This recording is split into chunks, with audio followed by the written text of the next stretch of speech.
All right, so you have that fabric and your pattern figured out. Now, what else do we need for our bra? Well, first off, we need our construction tools. So for a regular bra, underwire bra such as this one, you will not need a serger. You'll just be constructing this on your regular sewing machine. You're going to need 3 stitches. Your straight stitch, your zigzag, and then your 3-step zigzag. So on the application of these elastics here, I am using a 3-step zigzag. If you're not familiar with a 3-step, it's the zigzag that has 1, 2, 3, and then switches directions 1, 2, 3. Pretty much every single machine is going to have this. We have very basic Janome machines that we teach off of in our studio, and they are basically the bottom of the barrel as far as models, and they have a 3-step zigzag. So pretty much every single machine is going to have that. If you do not have that, you could get away probably with a small zigzag in the areas that we're using a 3-step zigzag, but ideally you will have a 3-step zigzag. There are some applications in here where you could use a lightning bolt stretch stitch, which looks like just like it sounds. It's a lightning bolt shape as opposed to just a regular zigzag. So you may use that in the strap application at the back, but if you don't have that, then just a regular zigzag is going to work. Other construction tools we're going to need, obviously we're going to need some good scissors. The other thing that we might want to have is these are sometimes called duckbill scissors or applique scissors. Okay, so you'll see one of the parts of the scissor here has a round shape, and then the top is just a regular scissor. This is really good when we're trimming off our seam allowances. These ones are bent. A lot of them are straight as well. It doesn't really matter which ones you get. But these are good to have. If you can't get your hands on those, I know that they have been kind of hard to find lately, then just regular small snips will work for you. You can use your scissors to cut out your pattern, or you can use a rotary cutter, but you're not going to want to use one of these big guys here. So this is a 45mm rotary cutter. It's not going to be very good for working around our little curves. So if you can get yourself a smaller rotary cutter, I use a 28mm. There's also 18mm out there, and the 18 and the 28 are usually preferred for bra making to get around those little corners. Okay, the next thing is a washout marking pen. So we're gonna make a lot of different marks on our pattern here. So the washout pen is my preferred application, or preferred tool I should say, but you could also use tailor's chalk if you don't want to or don't have a marker, but I like the markers. I find that the marks stay a little bit better, and you know, it comes out in the wash, so it's all good. And then we might need our seam ripper, hopefully not, but you know.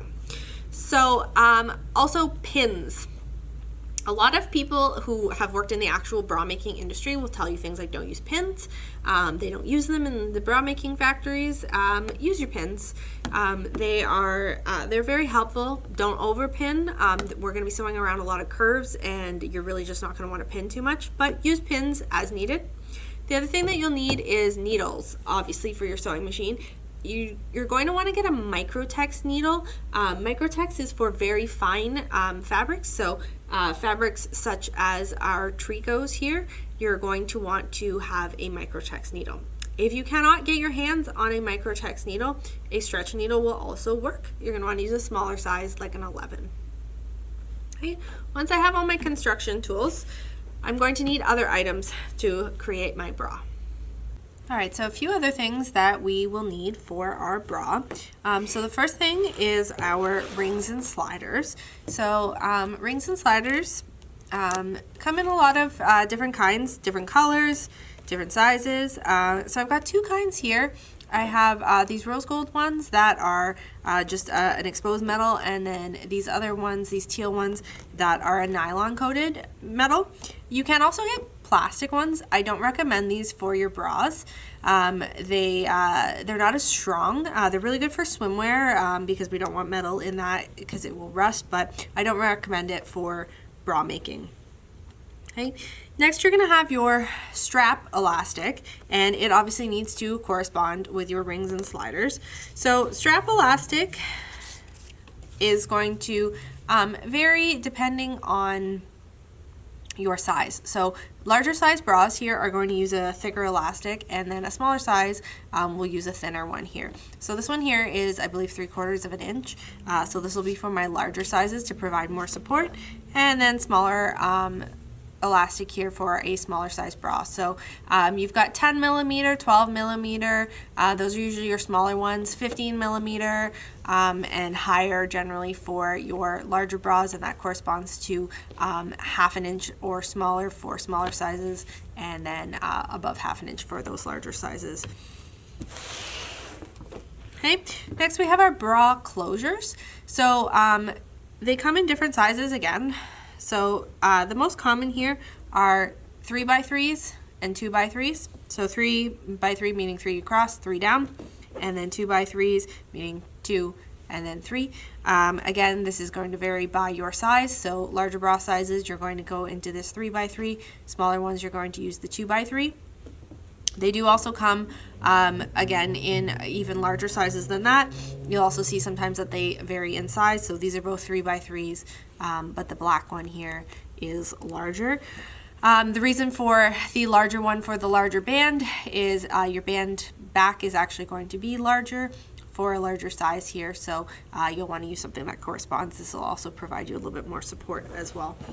A lot of them will look different. Like this one, for example, the hooks are a different color than the fabric. This is a 2x4. This is a less common one, so 2 down and 4 across. So any of these will work for you. On the hook aspect of it, so there's usually 2 different kinds. There's these ones here. This lilac one, it has like more of a pocket, so my band will fit right in there. And then the other kind are these little fold over flappy ones, so it's going to fold over and then my band will fit in like that. Okay, so either of those work. Okay, the next type of elastic we have is our top and bottom band elastic. So it's the same elastic, it's just different widths for top and bottom. So it's usually this plush picot here. So plush on one side, smooth on the other. It again will look different. This one here kind of has more like rounded hill type picots. This one has some much smaller, finer ones. And the only difference between the top and the bottom, like I said, is going to be the width. You'll have a narrower one on your top band and a thicker one on the bottom band. And again, these are usually thicker for a larger size bra and then thinner for another one. So the bottom band elastic on a small size bra might be the top band elastic on a larger size bra. Okay. For underwire bras, we also have channeling. So channeling is sort of a funny little thing. It's called channeling because it's a tube. So I can actually stick something in here inside the tube. So my underwire will pop right in here, and channeling comes in a couple different kinds. So this one here, I don't know if you can tell in the video, but it has a line on either side of it that helps us when we stitch. Not every single piece of channeling has that, but some of them do. Again, this will come in different colors. You're not usually going to see it though, unless you're doing a sheer bra, so you can get away with not matching that to the rest of your findings. We also have this other stuff called pre-curve channeling, and I know this kind of looks like a little bit of a mess, and you're like, what are you giving me here? But this stuff is rounded so that it can be a little bit easier to apply it to your bra, but I will show you how to use the straight channeling. So that was this other piece I showed you here. It's just straight. I will show you how to use that and how to curve it for your bra. So again, different kinds, and they'll usually have a little bit of stretch to them. Okay, on the topic of channeling, we have our underwires. So underwires, I usually get the question, do I have to make an underwire bra? And the answer is, well, it depends what pattern you choose. So the full band patterns, and we'll talk a little bit about that later, what a full band pattern is, they are going to have optional wires. If you're using a partial band or partial bridge bra, you will have to use underwire. So if you are not a fan of underwires, you're going to want to go with a full band bra pattern. Underwires obviously come in different sizes, and they will correspond to your cup size. Your pattern will tell you usually what size wires you need. And then there's also different types of wires within those sizes. So these are a regular size wire, and that's because from tip to tip here, they're sort of the same height. This one's a little bit lower than the other, but not drastically. You also have long wires, which will have much more of a pronounced difference. And then there's also vertical wires and vertical long wires and quite a few different ones, but your pattern will tell you what you need. So for example, on the classic bra here on the back, there is a chart that tells me for my size what I need and which kind of wires. So we'll use the 4.25 cup depth as our example. So on this one, it tells me that I can use a long wire, a size 40, or I can use a regular wire, size 42. So always reference your pattern. Your pattern will tell you everything that you need to know. Lastly, neckline trim. So not every single pattern is going to require you to have neckline trim. The classic bra that's on Penelope that you can't see right now, that one does require neckline trim. The Shelly that I've been continually showing you here, this one does not have neckline trim. Okay, so there's no trim here. This is a seam here, and then of course I have my scalloped edge of my lace here. So neckline trim, it's usually just picot elastic, and you can have a couple different kinds of picot. So this one is a more pointy picot. Okay, this black one here is a more rounded picot. And then this brown one here is kind of a little fancy flowery star shape. Okay, so your pattern again will tell you if you need that neckline trim. Some of them will also use fold over elastic. So as always, reference that pattern, and I'm going to be saying that over and over again. But this one, for example, here tells you that you don't need any neckline trim for it. Okay, so always read that pattern and you'll know what you need for your bra. All right, a few other things that you might need depending on the pattern that you use would be lace. So a lot of times your pattern will either have optional lace or maybe mandatory lace. So for example, here I have, again, my Shelly pattern. And so this one has optional lace. You can do this upper cup in lace. I chose to do it on this one, but it was optional.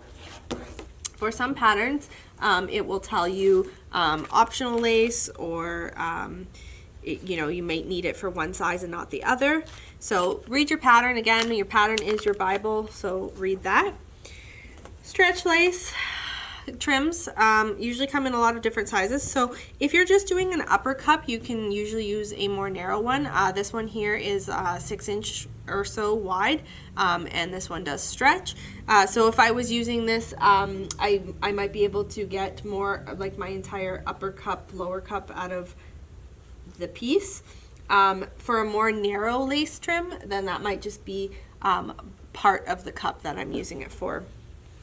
Okay, there does also exist other types of lace trim. This is called non-stretch trim, or sometimes called Rochelle trim, and this does not stretch.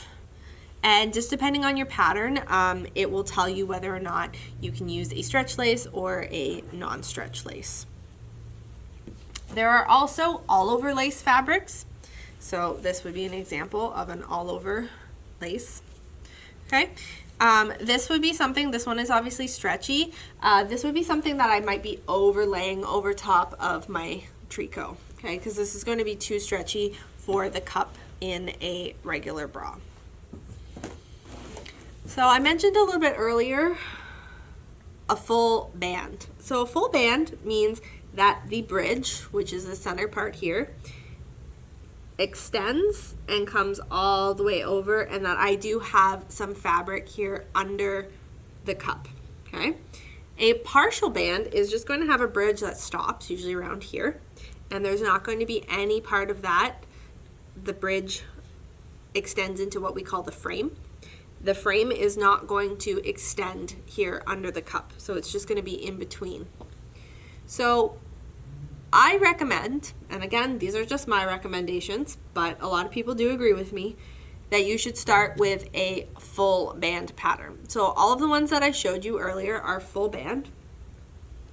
It's just, again, a little bit easier on both construction and fit if you start with that full band pattern. The partial bands, there's a ton of them out there. They can give you a lot of other really creative things that you can do once you don't have that full band under there. but a little bit more challenging again on the fit. So you might be looking at this classic bra, and it's not the most sexy bra out there. I can make it sexier by doing things like sheer cups, using a lot more lace, but the two to 3 piece cup is really a lot simpler when we start on our construction. Okay, so now you know a little bit about the fabric that you need, your findings, whether or not you're using underwire, and how your closure is going to work. From here, we're going to meet in day 2, and we're going to talk about cutting our pattern.